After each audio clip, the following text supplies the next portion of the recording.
Yaj, also known as the relationship goddess, took a break from conducting ancient marital healing rituals so she could talk to us today at the Tappan Library. For 14 years, Yaj has been a licensed marriage and family therapist in private practice. She has a BS in health education from Hunter College and a master's degree in family systems counseling from Bastyr University in Seattle. Yaj's topic today is excellent communication and how to have it in all relationships. She knows a great deal on this subject, having helped thousands of couples and individuals in her work. But also, the same communication principles she teaches to her clients helps her discover that her own marriage was a fundamental mismatch. Still using good communication tools in that relationship, she is now a happily separated, cooperative co-parent and a reinvented businesswoman, marriage therapist, divorce midwife, and motivational speaker. After Yaj speaks tonight, she will be available to answer your questions. So, today, talking about from clueless to conscious, how communication makes or breaks any relationship, please welcome Yaj.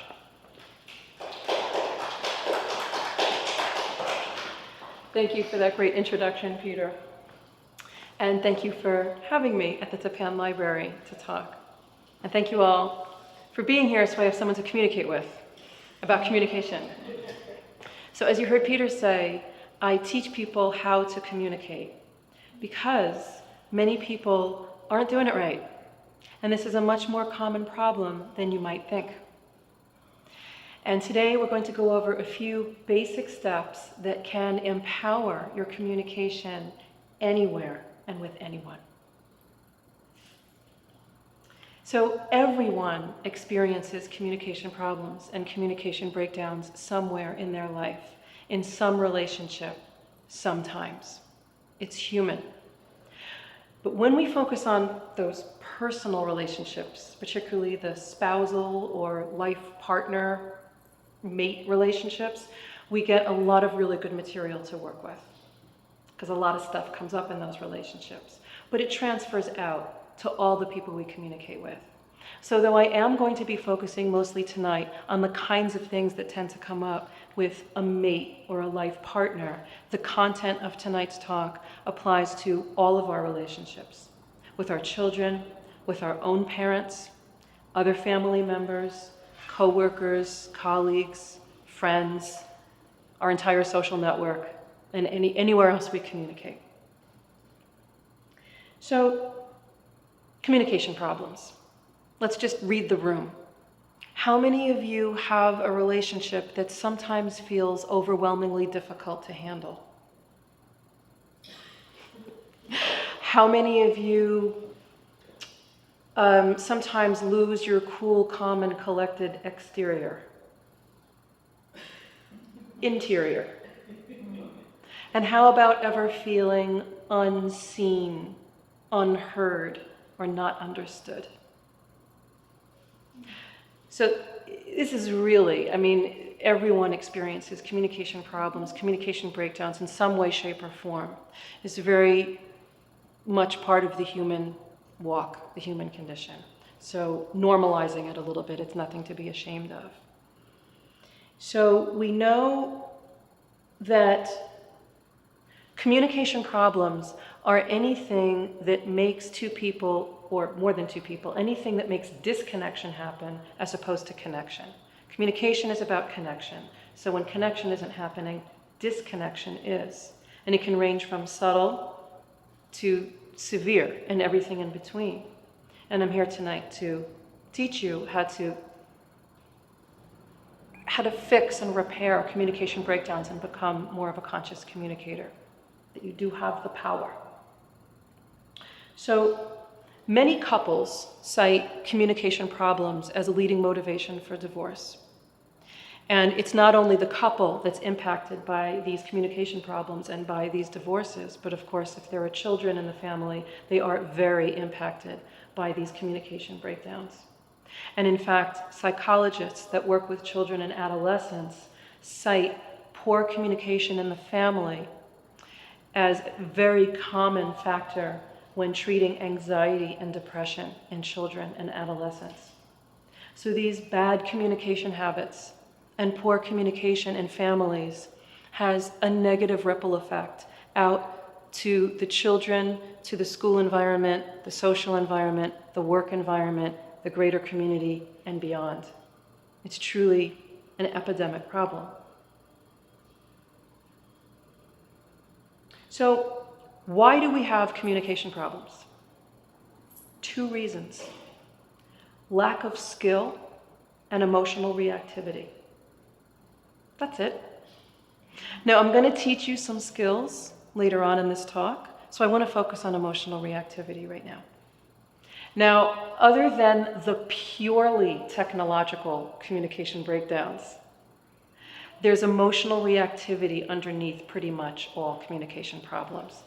And even when a problem seems purely technological, I think maybe we've all experienced that emotional reactivity can either make it worse or maybe caused it to begin with. You know, when you want to throw your computer out the window, emotional reactivity about a technical problem. So, what is emotional reactivity? It's really about triggers and defense mechanisms. What are triggers? We all have buttons. You've all heard the phrase, oh, she pushes my buttons, or my buttons got pushed, I snapped, or I must have pushed his buttons. Well, these buttons are our triggers. And we all have our own individual, custom-designed set of buttons of what sets us off. And what sets me off is different than what sets you off. But we all got them. We all got these buttons. And when something happens, someone says something, someone doesn't say something, whatever it is that sets off one of these buttons, we get triggered. And we have emotional reactivity. Our defense mechanisms kick in. And emotional reactivity has just 2 faces. I say there's two sides of the coin of emotional reactivity. These are behaviors that are either about getting bigger or getting smaller. And what do I mean by that? Getting bigger would be criticizing, yelling, belittling, name-calling, cursing, outwardly directed emotional or physical violence, and anything else that comes out of, those kinds of behaviors. Getting smaller would be where we see retreating, shutting down, withholding, disappearing, inwardly directed emotional or physical violence, and passive aggression. So getting bigger, getting smaller. And we all have the ability to do both. And we may be more one way with one person or in one relationship and more kind of the other style with someone else, or any given day we might be more one way or another. But we tend to have a proclivity toward one main style when we're really triggered, and with our partners. Or there might be that one person in our life that we have the most intense reactivity with. We're usually going to have a particular style, the getting bigger or the getting smaller. And by the way, couples tend to attract the one who withdraws and retreats more often tends to attract someone in personal relationships who has the getting bigger. So it's really fun when everyone's triggered. So left unchecked and allowed to become a pattern, emotional reactivity creates loss of safety and ease in a relationship and can create permanent damage to the relationship and even emotional damage to the people involved. It's really quite serious. So, okay, now we know why we have communication problems, because people get triggered and they do all these behaviors and a mess is made. But what are communication problems? What are some examples? So I'm going to give you some really basic ones that I'm sure you've all heard of and I'm sure you've all experienced. Okay, starting with misunderstandings, right? You say something and it lands over there differently than how you meant it. This usually leads to someone getting triggered and having an emotional reaction to what they know you meant, right? And then their reaction can lead to your reaction back, and we're off to the races. A conflict has erupted, and it's not a happy scene. Second example would be no problem solving. This is actually a really big one. This is where we see a disappearance of the willingness to sit down and talk it out, work it out. No more listening to the wise words of John Lennon. We can work it out. We can work it out. gone. We see emotional distance. We see someone afraid to approach their partner to talk. We see sometimes intimidation. And it can lead to what an old client of mine called chronic, arthritic, calcified emotional distance. Very painful. Another example of a communication problem is chronic conflict. Lots of fighting, lots of fiery, hot triggers happening all over the place. One false move and here we are in a fight again, another argument. When chronic conflict is allowed to become a pattern in a relationship, you see chronic negativity. And it's really impossible in that kind of an environment to have closeness because any peacetime is temporary and unstable. So it really leads to either the demise of many relationships or the chronic distance I just talked about. Another one that's kind of interesting is Coventry. Coventry is a place in England. I don't know anything about it. It was bombed heavily in World War II. That's all I know. But there's a phrase, to send someone to Coventry. Maybe some of you have heard it. My mother used to use it. This is the silent treatment. This is purposefully ignoring somebody, ignoring their existence. My mother actually said that my father put her in Coventry for the entire summer before he left. I don't remember, I'm glad, I was 3. Sometimes we see, as we said, a couple or 2 people both ignoring each other. That's different. That tends to be either temporary or, again, leads to that chronic calcified emotional distance that I talked about. But when one person is doing it to another on purpose, it's abuse, really, and very toxic. So I could go on detailing out many examples of communication problems, but it's not necessary. You get the drift, and I'm sure you're all relating in some way, shape, or form to some of the things I'm saying. And this is the thing. All communication problems boil down to triggers, emotional reactivity, and no problem solving. That's where we really see the breakdowns in relationship. Someone gets triggered, someone got triggered again, and there's still no problem solving. No repair is happening. There's no positive shift. There isn't that working it out. And then we see the chronic relationship problems. And all of these things left unrepaired, unresolved, unhealed, damage the trust in any relationship. And if the trust is damaged, it's very difficult to rebuild if it's not addressed sooner rather than later. And I want to say something about the word trust. I'm a relationship therapist. I see a lot of couples. When you use the word trust in the context of talking about personal life partner type relationships, most people think about affairs and infidelity and issues around that. And of course, as a marriage therapist, I deal with that all the time. I've helped many people through that. But trust is really a very core issue that's underneath even the details of an affair or infidelity or any other type of betrayal. And where I like to talk about trust is if you can't trust someone to listen to you and to care about what you have to say and to care about your feelings, then that bond is very damaged indeed, no matter what has occurred. It comes down to that communication.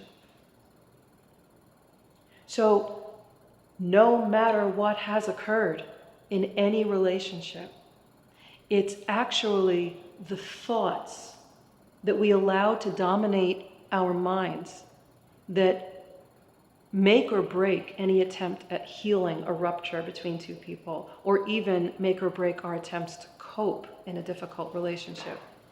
And I'm going to say a lot more about that later, about the thoughts. I'm just planting the seed right now, that no matter what has occurred, it's actually our thoughts about it, more than the thing itself, that can derail a whole relationship and a whole endeavor to try to heal. And relationships are based on communication. And communication starts with the people we live with. And if you don't live with anybody, it starts with how you talk to your pets. And if you don't have any pets, it starts with how you answer the phone, how you address the UPS delivery person. There's no way around it. Our communication skills start at home in our day-to-day life. And that's the place to practice improving our communication skills. For example, like a day-to-day kind of communication breakdown example. And this is from clients of mine with no identifying information. This really happened to intelligent, educated, professional people with high IQs. It's not about that, right? So imagine you ask your spouse to do something for you, and they say yes, but they really wanted to say no. But they didn't know that they were allowed to say no, or they didn't trust that they could say no and not cause World War IV.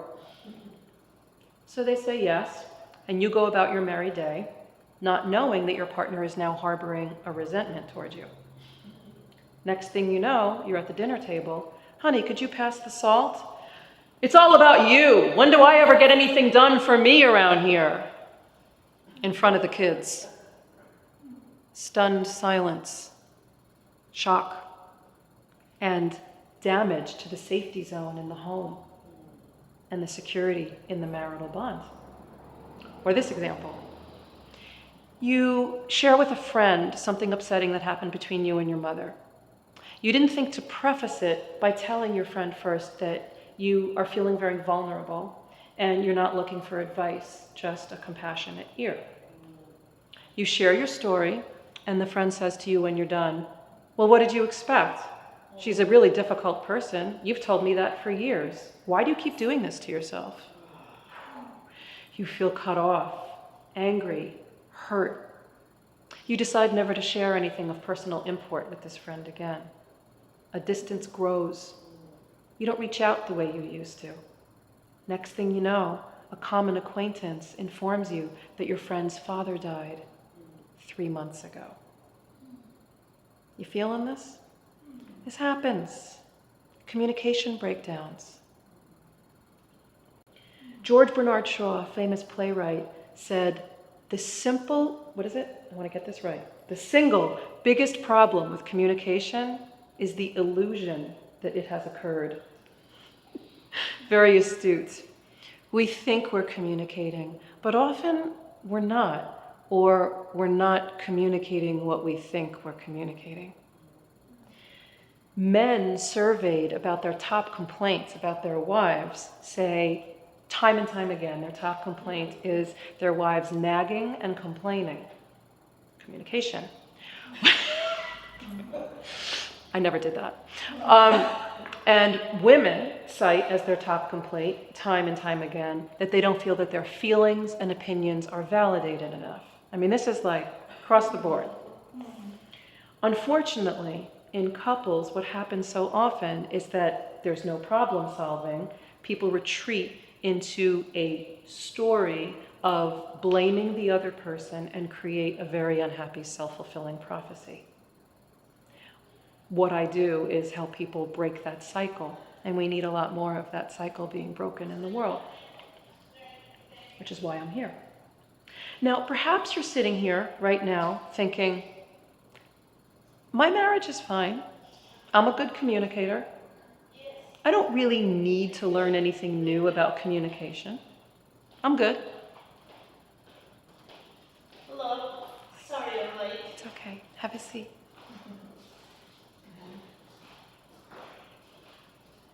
And yeah, I was saying perhaps you're sitting here thinking that you're fine, you're good, you're a good communicator. And that may be so.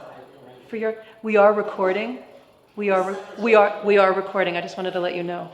We're recording. We're recording, yeah. Yeah. No, you won't be in it. If you could just have a seat and yeah. Thank you. So if you think you're a great communicator and it's all just fine, I humbly challenge you to take this bold survey. Kind of came up with this. Pick a few key people in your life and first tell them that you absolutely must have an honest answer for a personal growth assignment that you're doing. And then ask them to answer this question. Where in your communication with me do you experience any difficulty, frustration, or not feeling heard? If they're honest, and it's a big if, but if they're honest, you will most likely receive some very valuable information for your own personal growth journey. And maybe you're sitting here feeling acutely aware of how bad it's gotten with us humans and communication. Maybe you're really feeling painfully aware of how you contribute to some of the communication breakdowns in your life and where it went wrong. It can be very painful, it is very painful to arrive at a place of how did our communication get so bad and to not have solutions. I understand. For 14 years, I've been seeing couples and individuals and helping them heal their relationships. And I worked very, very hard for about the same amount of time in my own marriage to try to improve our communication, and still continue to work in that relationship even though we're separated.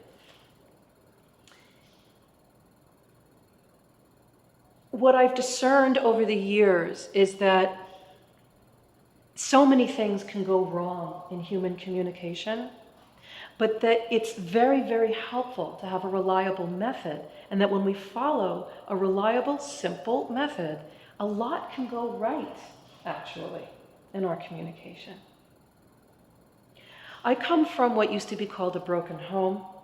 Though that term is now considered politically incorrect, the truth is that it accurately describes how I felt my whole childhood. My parents divorced when I was 3.5, and I have no memory of them ever speaking to each other, even though I saw my father every Sunday for 13 years. They just didn't talk. Zip, zilch, nada. And that made me feel very broken. How can the two people who created me hate each other so much that they can't even say hello? I decided back then that when I grew up, I wanted to help other children of divorce because I knew how they felt. And I wanted to help them feel not broken. But then when I was in graduate school studying family systems therapy, I was introduced to the work of Dr. Harville Hendricks and Dr. Helen LaKelly Hunt, authors of the book Getting the Love You Want. And their work is called Imago Relationship Therapy. And I was smitten with Imago right away because it gives a structure that you follow for conscious communication. And it emboldened me to take on any issue with any couple, including my own marriage. And I decided then that what I really wanted was to work with couples and help them feel not broken and help them do less damage to their children. And I teach people that there's always a responsible way to say anything. And I call it responsible communication, or being a responsible sender, meaning a sender of any message. Any message can be sent responsibly, consciously. And that's really where we go off and derail, is in how we're sending the message. If it's an eye roll, a facial expression, body language, tone of voice, timing, word choice, it goes on. We can send any message responsibly, and that's what I train my clients to do. Don DeLillo, a novelist, said, "I slept for 4 years. I didn't study much of anything. I majored in something called communication arts." I strive to teach communication arts in a way that's fascinating, profound, alive, dimensional, fun even, on a good day. And I teach my clients that by following a method, they can get heard, which is what everyone wants. And my clients learn how to use good communication, and they get the experience of getting heard. And they get this because they follow the rules.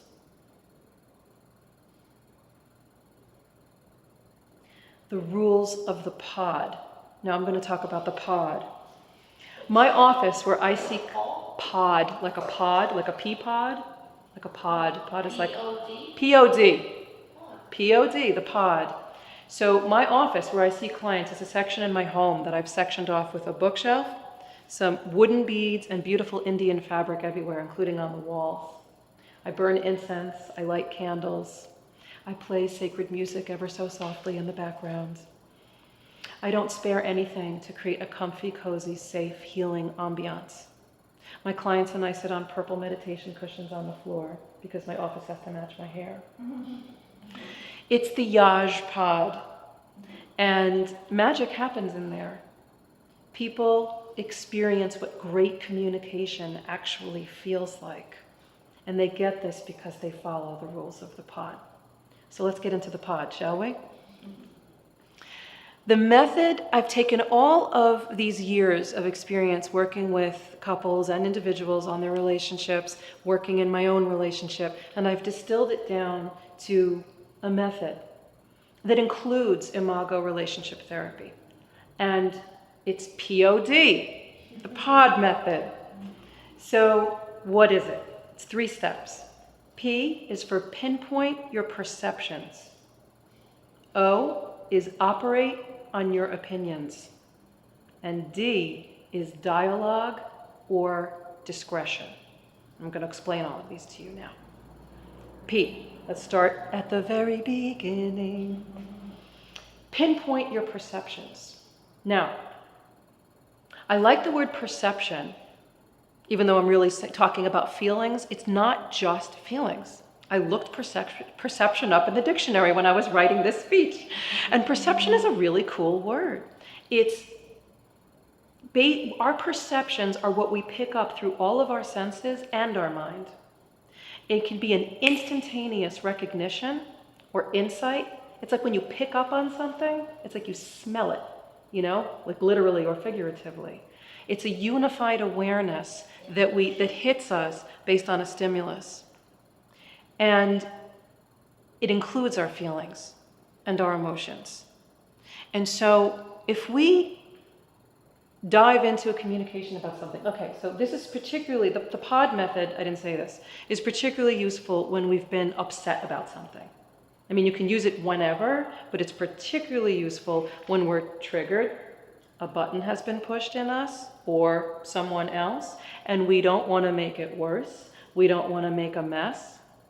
And we want to handle this consciously. We need something to hang on to rely on, basic steps. Because if we just dive in without having some kind of, even if it's very simple structure, we're more likely to make a mess of it if we just go blind into discussing something when we're triggered or when someone else is triggered. So pinpoint your perceptions is the you are here arrow on the map. When you go to the mall, where's my you are here, where am I? When you pinpoint your perceptions, you know where you are. You know where you are about something. So this is about tuning into your body. A lot of it that your body will tell you, and it takes a little bit of practice, of what am I really feeling right now? What am I perceiving? What am I picking up on? Do I feel constricted? Do I feel expansive? Do I feel cut off? Do I feel angry? Yes, you can use feeling words. In fact, are you willing to practice this right now? Yeah, real quick. You don't have to do anything. It's going to happen silently in your own mind. Invisible. So yeah, I'm just going to assume your silence means yes, you're willing. So I want you to think right now really briefly about a situation in your life, in some relationship, any relationship, that's bothersome to you, that causes you some frustration. If not full-blown trigger, just some frustration, some relationship situation, just one. And I want you can close your eyes if you want to, if that helps. It can help sometimes.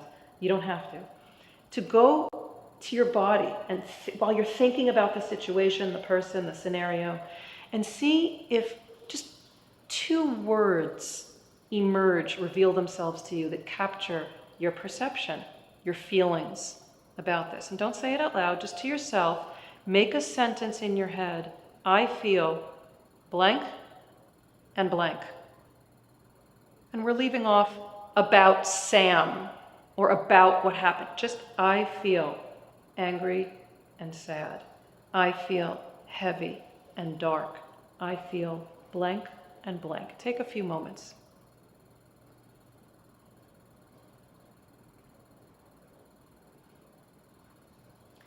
And you actually really want to do this fairly quickly, because if you take too long, you're going up into your head. If you go to your body, it could just be like, I feel a little fluttery right here and my palms, or I feel a little buzzy. It's like whatever. Your body will give you some information. Did everyone get something? A little something? Okay, good. You've pinpointed your perceptions. You've done step one. You see how you can do this in any moment before approaching someone to talk to them. So you know where you stand, what your truth is for you on that issue with that person in that moment. And now we're ready to go to the next step. But actually, no, I wanted to share a client story about the importance of pinpointing your perceptions before you communicate with someone. A client who came to me recently, who's a very good student and practices the formats that I teach her, was doing an activity that she really enjoyed the other day. She came to me because she's suddenly facing, she's awakening and suddenly facing the question of whether or not she wants to separate from her husband. And she's working very hard. She's not just trying, she's doing very good work on breaking old patterns of being invisible in the relationship and saying yes when she really means no, that she's been doing for like 25 years. So the other day she was engaged in an activity that she was enjoying, and a text came in from her husband that she recognized, perceived immediately as a thinly veiled manipulation. She knew that in her perception, but she almost said yes right away because of habit. But because she's such a good student, she stopped and tuned into her body right in the middle of Home Depot. No one can tell what you're doing. And she tuned in and got that her answer was really no.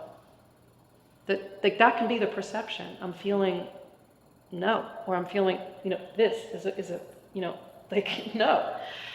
And so she declined. She sent a text back declining his invitation. And she felt so relieved that she stopped and pinpointed her perceptions first. And she saw that had she said yes when she really meant no, she would have been filled with resentment toward him and herself, as she had been for so many years. So it's just a really great example.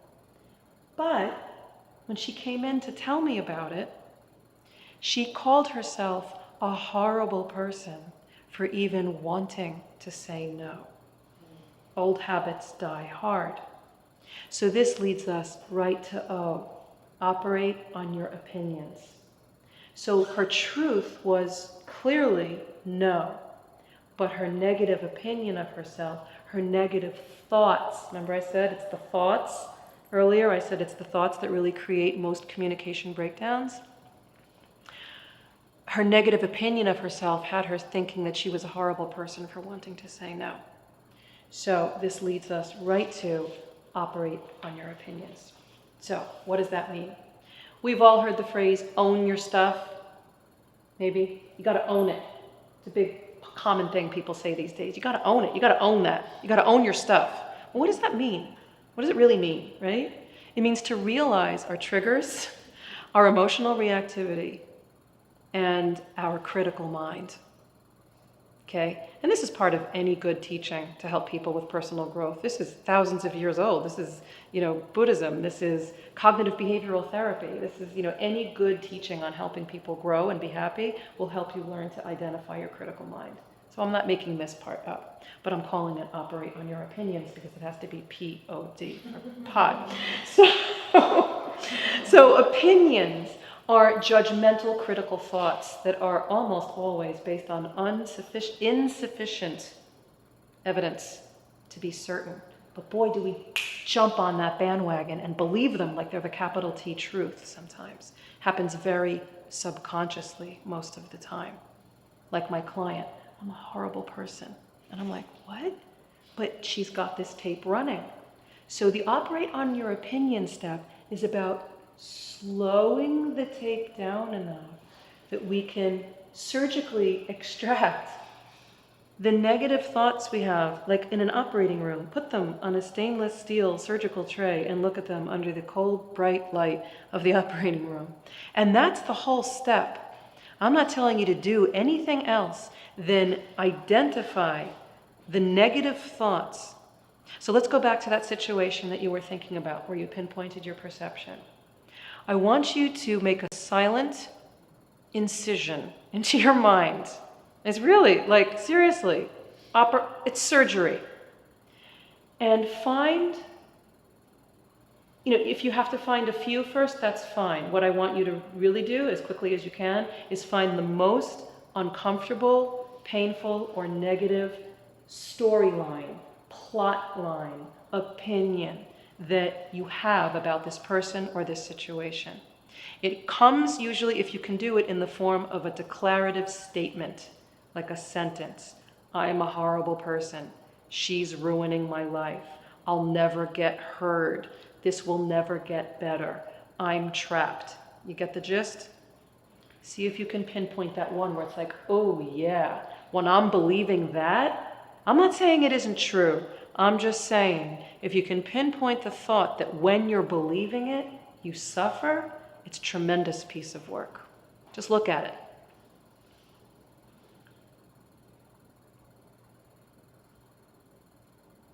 This is the hardest step.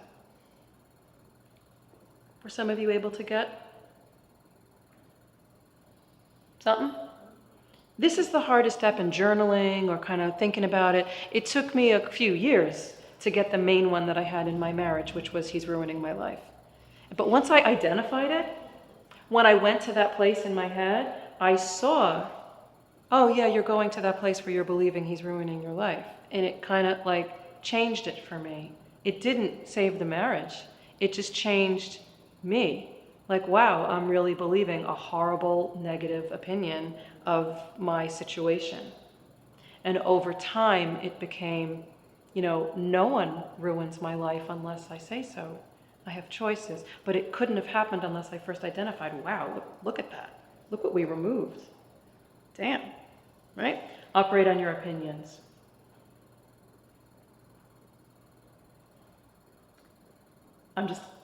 There's so much I want to share with you. There's another client story, but I'm going to skip it. Once you've pinpointed your perceptions and operated on your opinions, you are at a crossroads. And the universe was very generous with me with lots of D words for pod. In the pod method, it's dialogue or discretion, but you're going to hear me say a lot of other D words. They just kept pouring in. You have a decision to make. To dialogue with the person or discuss with the person, or use discretion. Discern. It's not a time that I want to talk to this person about it. Now, I just want to say something briefly about this decision. When you choose discretion not to bring something up with someone that you've had an issue with in yourself, but you've pinpointed your perceptions and you've operated on your opinions, you may have very good reason to not bring it up to this person. If you don't trust and have good reason not to trust that they will hear you, listen to you, and care, if it's an abusive relationship, I could go on and on. Whatever your reasons are, I strongly suggest that you document, journal, just a brief description of the trigger, like one sentence. He did this, she did this. Here were my perceptions, here were my opinions. So you've expressed yourself. You may want to choose a safe and supportive person to share it with, to dialogue with, a therapist, a healer, a friend, but at least document so it's expressed out of you. But we're going to focus on the times that you choose to discuss, which in most cases we want to expand our ability and our skills and to dignify dialogue. I'm telling you, the D's just kept coming. To dignify dialogue. I have a whole sheet that I created called Communication Rules for, it's called Communication Rules for Taking Personal Responsibility. This thing about anything can be said responsibly.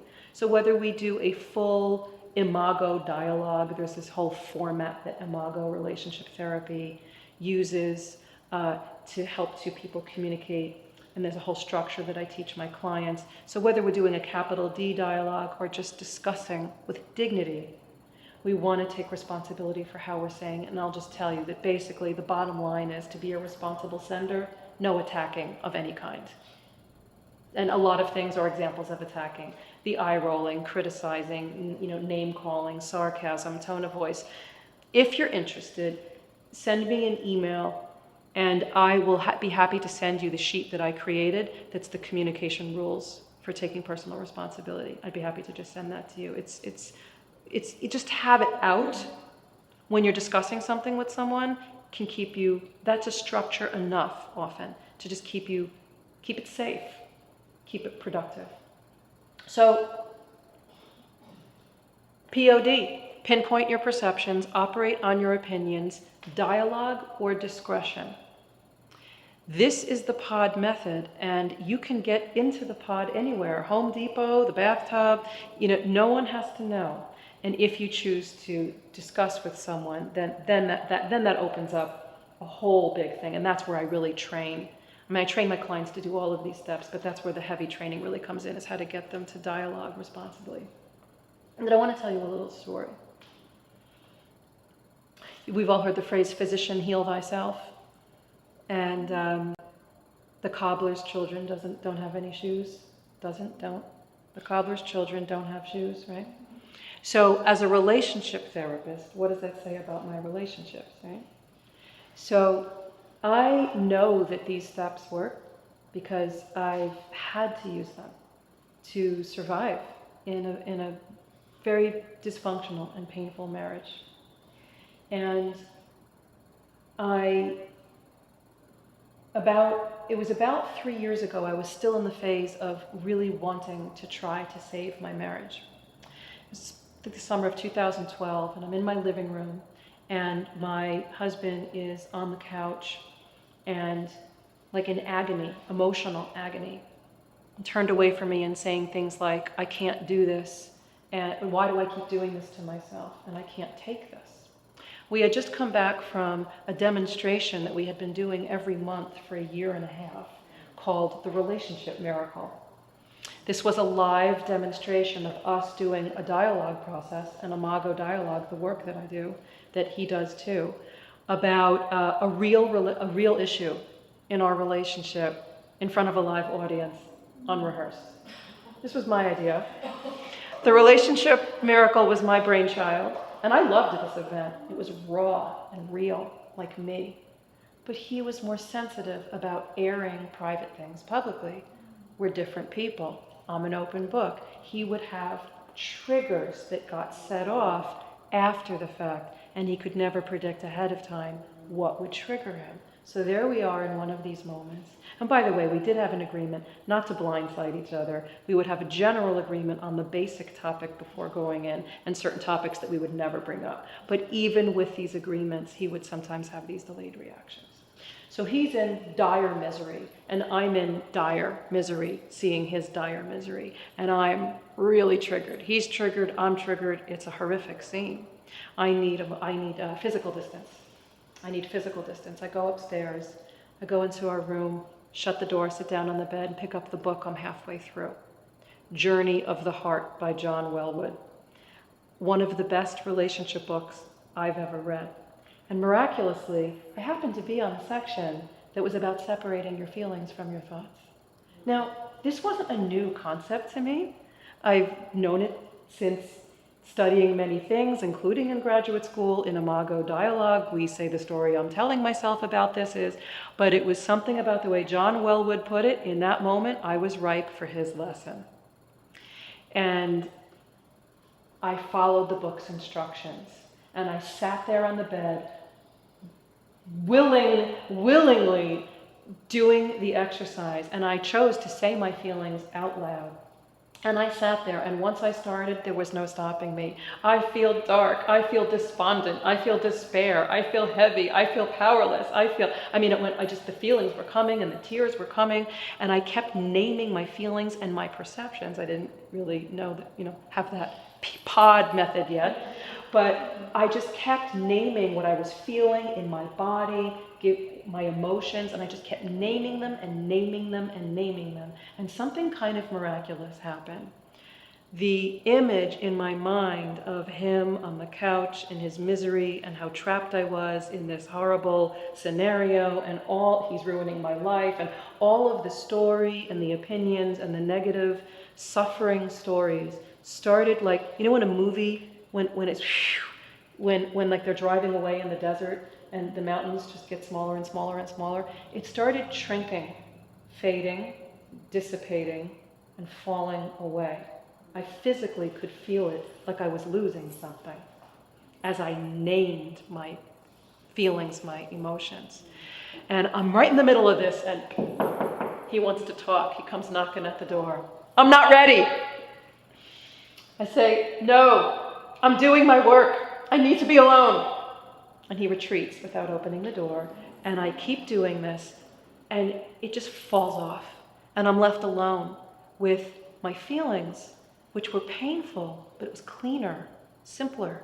I could work with this.